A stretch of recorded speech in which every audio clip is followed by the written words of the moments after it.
Ja, hallo Freunde und herzlich willkommen zu einem neuen Video auf unserem Kanal. Mein Name ist Christian, Melanie ist heute auch wieder am Start. Sie ist schon am Flüchten und wir haben heute noch einen Special Guest mit dabei, denn der gute Stefan. Hallöchen. Den werden sicherlich auch einige von euch kennen von dem Kanal One Eye Blind. Und ja, wir sind heute mit Stefan unterwegs, weil wir uns hier eine Geschichte aus dem Dritten Reich anschauen wollen, und zwar eine ehemalige Rüstungsindustrieanlage, und zwar die Paraxul GmbH, die hier einen Standort hatte. Und ihr werdet höchstwahrscheinlich noch ein älteres Video von uns jetzt kennen. Das sind hier die riesigen Methanolbunker, wo wir gerade davor stehen. Wir werden einfach mal schauen, was wir heute noch mal hier alles finden und uns diese ganze Anlage jetzt hier im Einzelnen noch mal für euch mit anschauen. So, wir haben uns jetzt erstmal ein bisschen hier verteilt und gehen jetzt hier noch mal in den größeren Turm, beziehungsweise eigentlich ist es mehr oder weniger so eine Art Silo. Nur das Ganze wird umgangssprachlich Methanolbunker genannt. Und ja, wir gehen jetzt einfach mal hier hoch. Hier gibt es noch so eine Art Treppenaufgang, den man noch bis zur Hälfte gehen kann. Und hier oben seht ihr jetzt im Prinzip auch schon, ja, wie das Ganze kollabiert ist. Dazu ist zu sagen, dass die ganze Anlage 47 von den Alliierten gesprengt wurde, damit man natürlich in Deutschland diese Anlagen nicht mehr weiterverwenden konnte.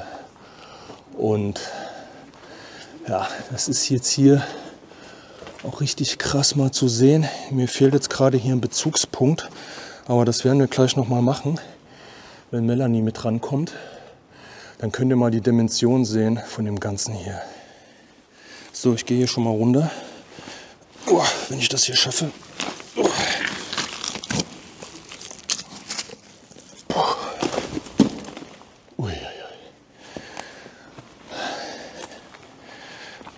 Ja, produziert oder für was man das Methanol brauchte, was hier gelagert wurde.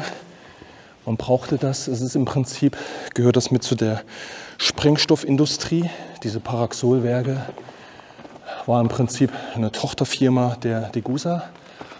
Und man hat hier aus dem Methanol Formaldehyd gewonnen. Und zusammen mit Formaldehyd und einem zweiten Zusatzstoff, da komme ich jetzt gerade nicht drauf, welcher das gewesen ist, hat man im Prinzip Penta produziert. Pentaerhydrid heißt das, glaube ich. Und das ist ja so ein kristallines weißes Pulver gewesen und hat eine 5-fach höhere Sprengwirkung, wie es Schießpulver hat. Und das brauchte man halt für die Munitionsproduktion, weil das war einer der Zusatzstoffe, die man halt brauchte für die Sprengmittelerzeugung. Also daraus wurde dann Nitropenta produziert, was zum Beispiel Abnehmer, um es jetzt mal, welche Abnehmer kommen da in Frage, die Dynamit AG zum Beispiel, die daraus ja dann entsprechende Sprengmittel hergestellt hat. Und ihr seht halt wirklich, wie riesig diese Anlage hier ist. Das ist halt einer von 3 Bunkern. Und ja, der ist im Prinzip, hier wurden irgendwo die Sprengladungen halt angebracht. Und dann ist der einmal zur Seite so weggeklappt. Aber es müsste, glaube ich, einer von den 3 Bunkern sein, der jetzt hier noch so mit am stabilsten steht. Ich weiß es jetzt gerade nicht mehr mit Sicherheit. Wir werden jetzt gleich noch die anderen sehen. Und so ein Turm ist 10 Meter hoch. Also könnt ihr euch vorstellen, ich weiß jetzt nicht, was der hier für einen Durchmesser hat. Aber rausgeholt hat man dann pro Monat also produziert mit der Anlage dahin. Da gibt es ja noch, wie gesagt, eine Produktionsanlage, wo heute eine Klinik halt untergekommen ist. Hat man zwischen 320 und 400 Tonnen pro Monat Penta rausgeholt. Und ja, es ist schon gigantisch. Wir müssen jetzt einfach mal hier straight in das Gelände rein, einfach hier mal so durch die Büsche schlagen. Ist da ein Weg frei bei dir? Wir müssen. Nee, wir müssen hier weiter. Also du siehst ja da schon die ersten Bauten wieder. Die Decken liege ich ja immer. Ohne Schaden. So, da habt ihr nochmal eben die Ansicht. Wir werden uns jetzt hier weiter im Gelände bewegen. Hier runter in den Wald. Wir haben jetzt aktuell halt noch Glück, dass wir zu einer Jahreszeit unterwegs sind, wo das hier alles nicht zugewachsen ist. Sonst ist das hier Katastrophe. Dann habt ihr sehr schlechte Karten, hier irgendwo durchzukommen.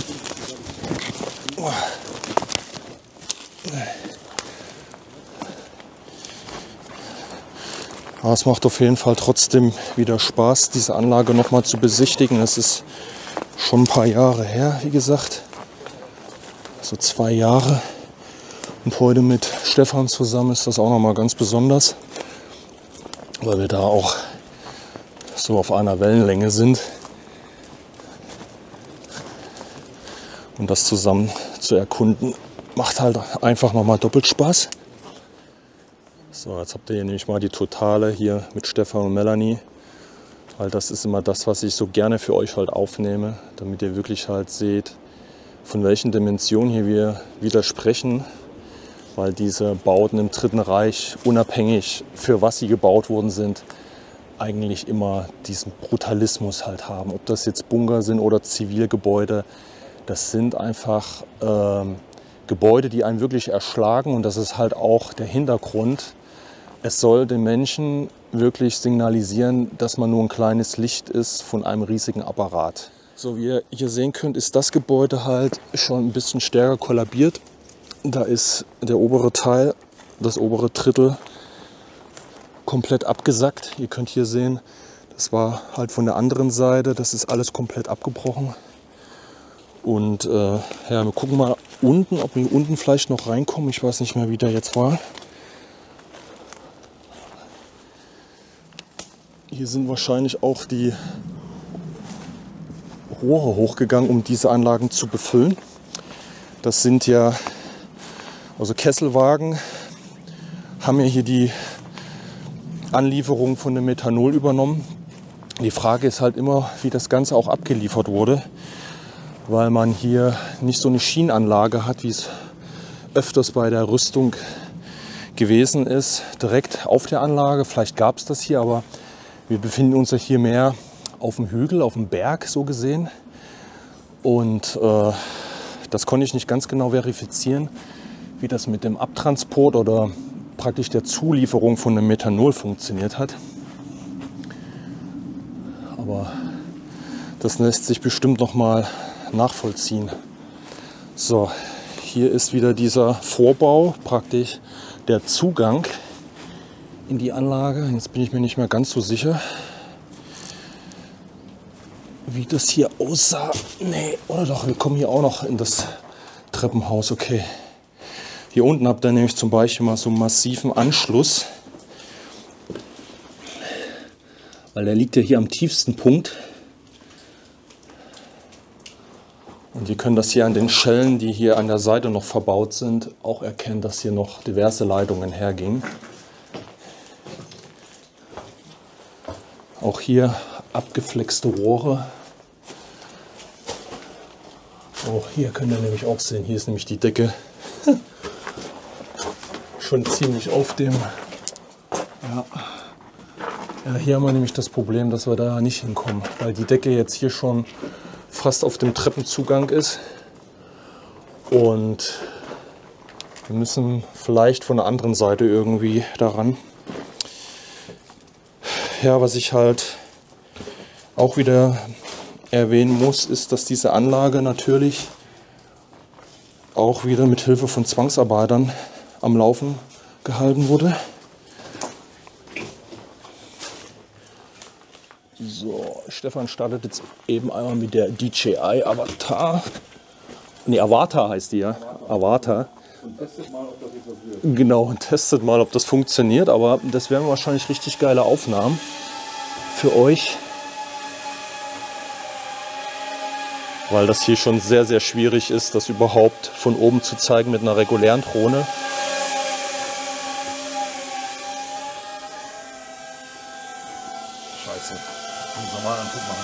Das ist echt tricky, weil draußen so viele Äste sind. Ja. Und ich echt Angst habe, hier die Äste. Das Problem ist, ich würde halt gerne ein bisschen schneller fliegen, aber da oben musst du so abbremsen. Ich versuche es einfach mal. Ja gut, das sieht dann vom Bild ein bisschen blöd aus. Das ist halt geiler, wenn du einen kompletten Flug hast, ne? Ohne Unterbrechung. Ah, das schneiden wir zusammen. Dann pass auf, wir machen das mal ab von hier. Du weißt gar nicht, wo sie reinkommt, Schatz, oder?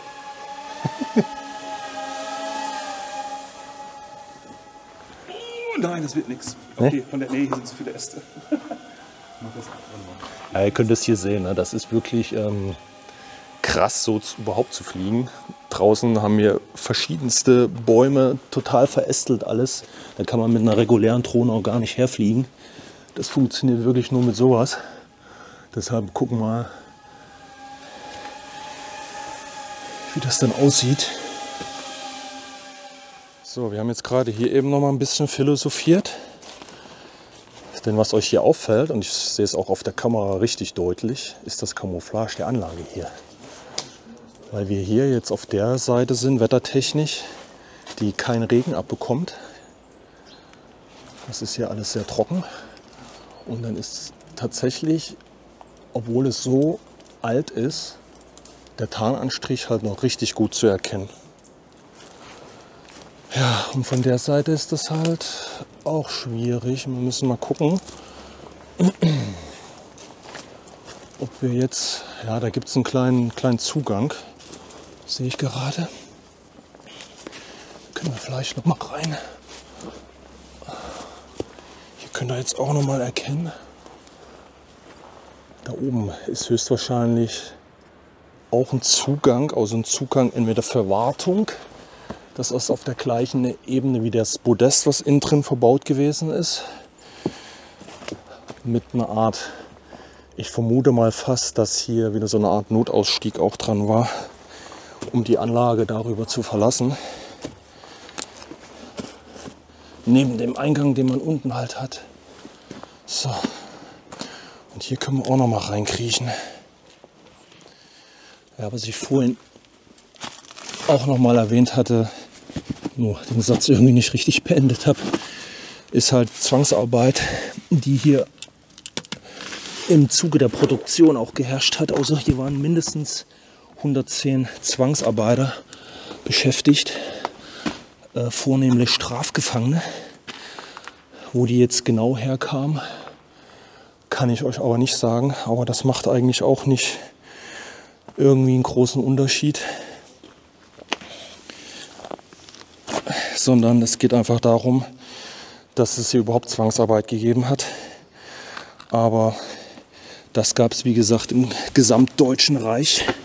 Sonst wäre diese Produktion in diesem Maße gar nicht möglich gewesen. Die Rüstungsproduktion. Es wurde im Prinzip jede Hand gebraucht, freiwillig oder unfreiwillig. Die haben einen richtigen Hall. Boah, das ist noch mehr geneigt, das Ganze hier. Das ist wirklich Wahnsinn. Es ist noch mehr geneigt.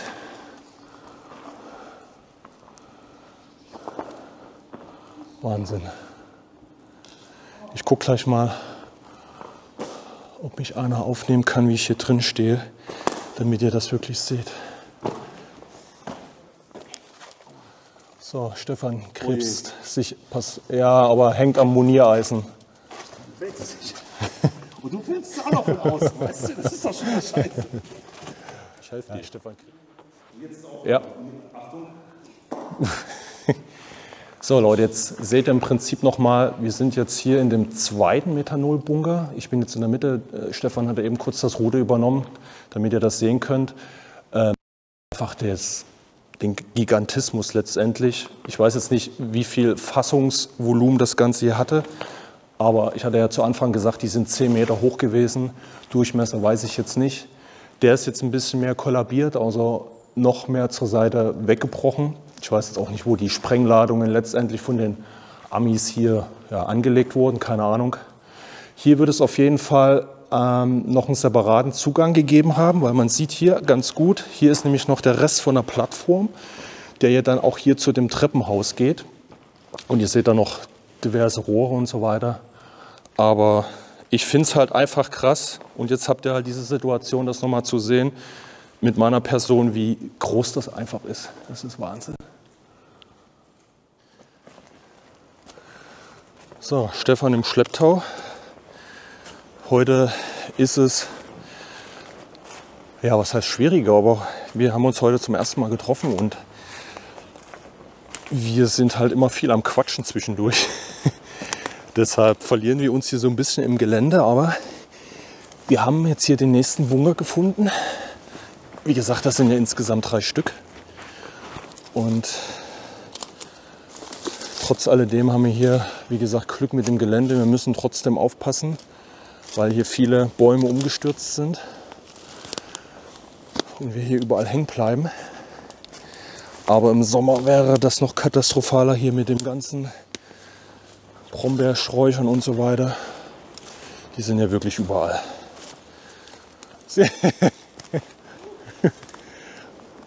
Ja, jetzt wird es, glaube ich, noch mal ein bisschen kriminell hier. Jetzt wird es hier noch mal ein bisschen kriminell. Ja, hier an den letzten Bunker zu kommen. Kannst du nicht erkennen von der Seite? Schwer. Wie bescheuert das eigentlich aussieht, merke ich gerade. Wenn so 2 YouTuber aufeinander zukommen. Der eine hält die Kamera hoch, der andere hält die Kamera. Ja. Also musst du dich erst mal dran gewöhnen, ne? Ja. Geht das, Melanie? Jetzt wird's gekleckert. Ja, jetzt wird es mal geklärt. Das ist der letzte Bunker hier. Pass auf, Stefan ist am Philosophieren. Deshalb schaut auf jeden Fall gerne mal beim Stefan auf dem Kanal vorbei.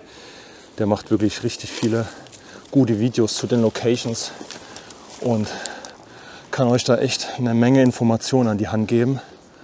Und heute striezen wir ihn einfach mal, indem wir hier mitten durchs Gelände krabbeln. Das ist dann das Problem, wenn du durch die Botanik rennst und dann die Kamera in der Hand hast. Ne? Deswegen habe ich sie gerade ausgemacht. Du machst mich wieder zum Affen auf meinem Kanal. Ja, man ist immer so selbstkritisch. Ach du Klamotte.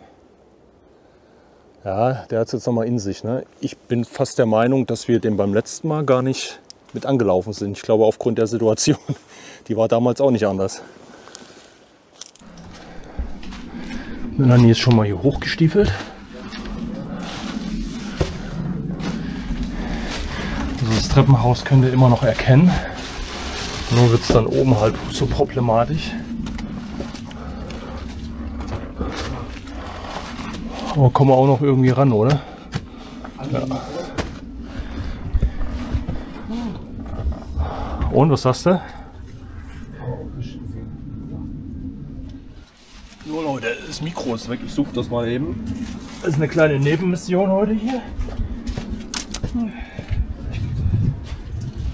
So, wie gesagt, jetzt sind wir hier oben noch mal an dem letzten, der große Methanolbunker. Und ihr seht jetzt hier, das Ding ist komplett kollabiert. Also wir haben hier wäre es normalerweise drauf gestanden. Wir haben jetzt hier noch wie so eine Art Säulen, 2 Stück, ne, die hier zeigen, wo es eigentlich stehen würde. Und das Konstrukt, was hier in der Mitte liegt, das war im Prinzip hier oben drauf. Ne. Also hier werden wir höchstwahrscheinlich nicht mehr so reinkommen.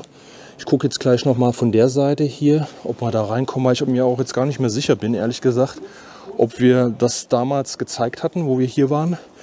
Und ja, deshalb würde ich sagen, wir gucken da einfach noch mal rein. Ja, ihr seht, das ist schon wieder eine Hausnummer, so richtig ranzukommen.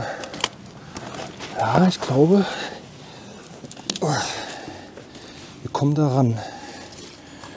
Ich muss nur jetzt irgendwie hoch. Und ich darf vor allen Dingen, was jetzt gerade schon eben passiert ist, mein Mikro nicht schon wieder verlieren. Das hängt hier ein bisschen an der Seite. Wir müssen auf jeden Fall hier einmal rein. So, ich kann hier einmal durchschlüpfen.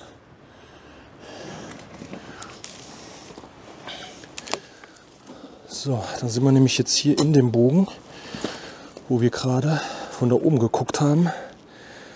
Da standen wir gerade.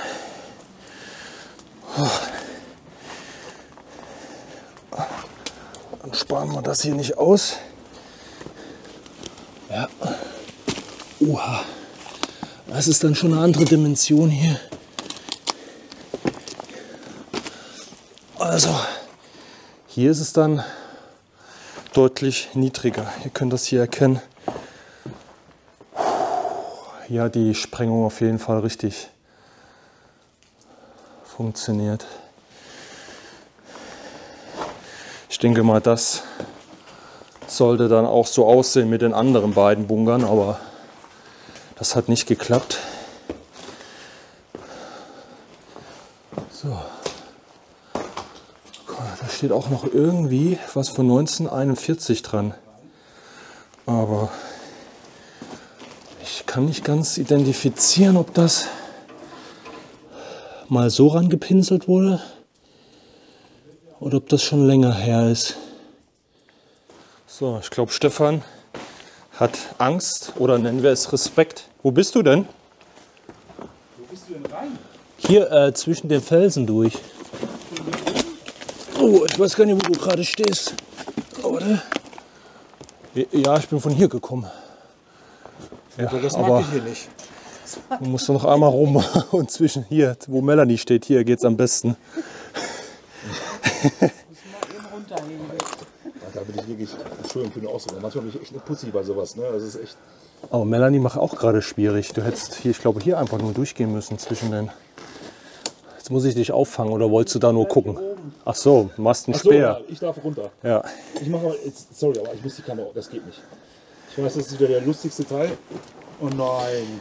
Jetzt, ach nein. So, okay. Jetzt ist echt albern. Das muss ich schneiden, das geht nicht. Von wo bist du jetzt gegangen? Ich bin hier durchgekommen. Ja, das finde ich viel besser als hier. Was soll Ja, ich weiß jetzt nicht, wie ihr gegangen seid. Ich bin hier rüber, oder ne, hier bin ich rüber gestiefelt und dann hier durch, ja. Ja, ich bin dir der. Das ist jetzt einfach. Aber normalerweise, da wo Melanie herläuft, ist immer gut. Ich laufe eigentlich immer scheiße zusammen, das stimmt. Ja, aber irgendwie. Wir lassen jetzt unkommentiert die Kamera laufen. Ja, kommentiert die Kamera. Das ging aber. Ach, das ist doch easy. Ich weiß gar nicht, was die alle haben. Und dann lagert es. Ich weiß nicht, hier war gerade interessant, glaube da ist was angemalt. Das muss jetzt nicht profimäßig gewesen sein, aber es kann sein, dass es vielleicht noch aus der Zeit stammt. Wo meinst du? Hinten. Mit roter Schrift, mit roter Farbe da hinten. Siehst du das? Es sieht mir trotzdem sehr alt aus. Kann ich nicht zu 100% sagen, aber kann 1900? trotzdem aus der Zeit sein, weil das ist kein Graffiti oder irgendwas. Nee. Und ich glaube mal, dass einer jetzt hier mit normalen Farbe hier hingeht und dann was anmalt. Ich glaube nicht. Das sieht schon so aus. Kannst du mal reingehen. Das weiß ich nicht, was das bedeutet. 1946? Und das kann ich halt nicht ganz genau identifizieren. Es kann auch sein, dass das dann in dem Zeitraum, wo die Alliierten das gesprengt haben, einfach das irgendwie aus irgendwelchen Gründen rangepinselt wurde. Aber ich weiß nicht, was es bedeutet. Gut, ich weiß jetzt nicht, wie du es jetzt bewerten würdest, aber es ist ja natürlich jetzt kein Aufdruck in dem Sinne mit Schablone, schon klar, aber es muss ja nichts heißen. Es kann ja trotzdem Das muss aus der Zeit sein oder kurz danach, wo die Alliierten das gesprengt haben. Ja, also. guck mal, das ist irgendwas aus den 40ern. Ja. Das ist ein Fiat. Dahinter weiß ich nicht. Könnte 46 sein. Ja, ich schätze mal, was ist denn. Aber wer spürt das denn so da? Ja, und du musst jetzt mal überlegen, wenn es vorher gemacht wurde, wo die noch intakt waren. Na gut, da war es hoch, ne? Da war es hoch und da gab es diese Plattform drinnen. Und dann hat man das dran gemacht, aber ja, keine Ahnung. Ja, man kann jetzt auch was reininterpretieren, aber es sieht auf jeden Fall alt aus. Ja, also alt ist es auf jeden Fall. Ich tippe auch mal, dass es irgendwo, boah, Mutmaßung, irgendwo aus den 40ern wahrscheinlich. Immerhin eine Aufschrift. Gut, dass wir jetzt natürlich keine Standardschriften sehen, wie sie jetzt in irgendwelchen Kampfbunkern sind, das ist logisch, ne? Ja. Ja, das ist ja immer so das Erste, ne? Das hat mich ja so in, was ihr jetzt gesehen hattet, also ihr Zuschauer hoffentlich schon, das Video von Kassel Blechhammer, da hat mich ja dieser Krankenhausbunker, ne? Das hat mich ja so weggeflasht. Da waren halt noch diese Inschriften dran, der Aufenthalt in den Fluren ist verboten. Oder hier in den Gängen und hier der Luftschutzkommandant und was weiß ich. Ich kriege es nicht mehr zusammen gerade, aber dass das auch. Und das Witzige daran ist, das hatte ich im Video auch erzählt, dass dass es ein Unterschied zu hier in Deutschland ist. Hier in Deutschland siehst du halt immer, dann wird es überschmiert und so. Da haben die zwar auch leicht rumgekrickelt, aber wirklich immer nur um diese Inschriften herum. Also sie haben das wirklich so gelassen, wie es ist. Ja, ne, also da haben die Polen das wahrscheinlich irgendwie, obwohl die eigentlich einen Grund dafür hätten, das überzuschreiben. Ja, nimmt man halt an, ne? Aber... Ja, aber da ist es komischerweise wirklich immer nur drumherum gewesen und das war so erhalten noch. Das hat mich so fasziniert. Da bin ich ja, das wisst ihr ja, da bin ich ja immer am Suchen, ob ich irgendwelche Sachen finde.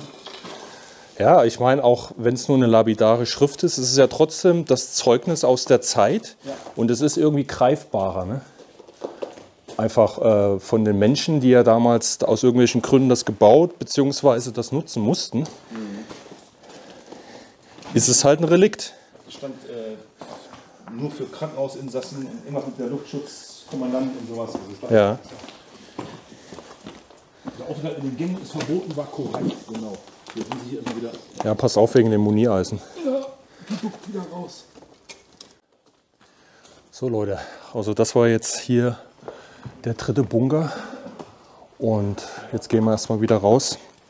Ich weiß jetzt auch nicht, ob ich jetzt alle wichtigen Punkte auch noch mal hier genannt habe für euch.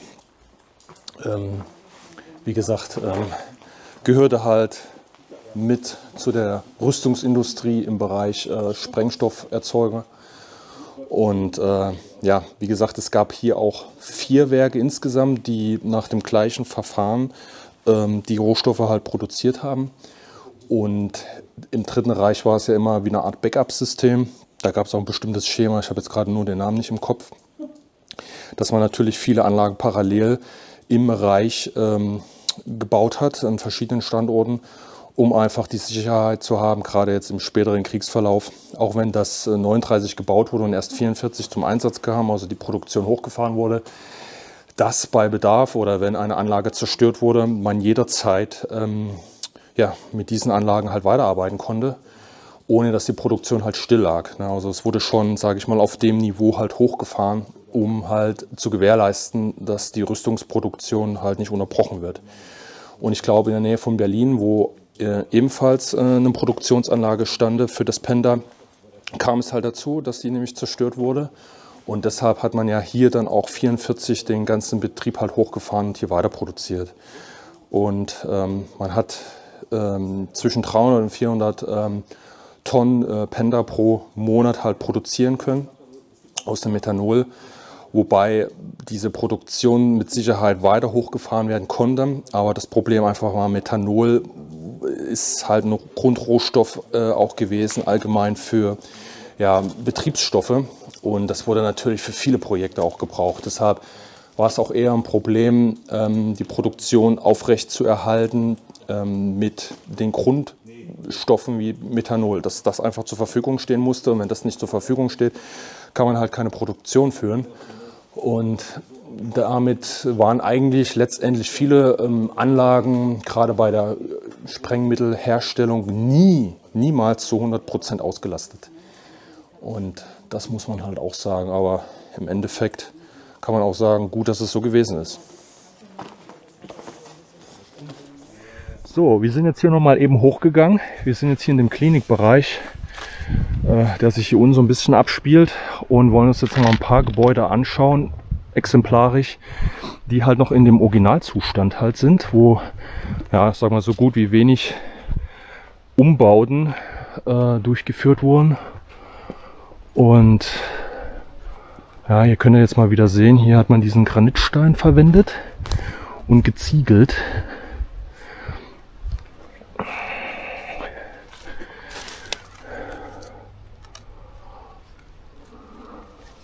Wobei, das ist nicht der Granitstein, das ist Sandstein.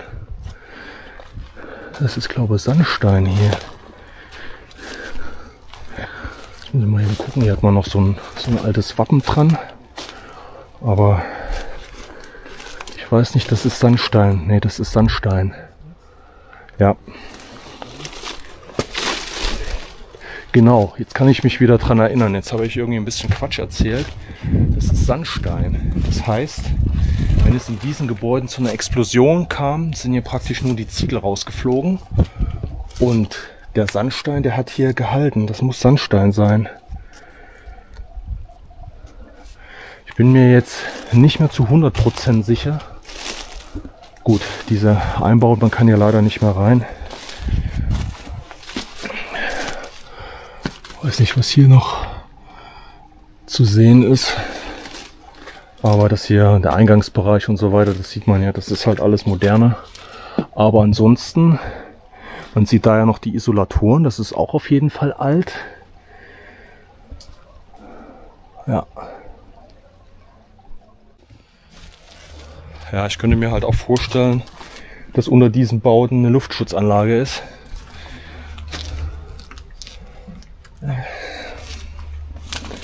Und hier sieht man noch die Isolatoren an dem Ganzen.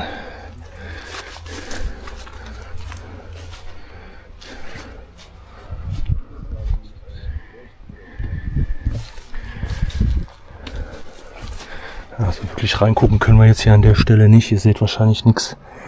Das ist eigentlich auch alles leer. Und auch nicht mehr in dem Originalzustand.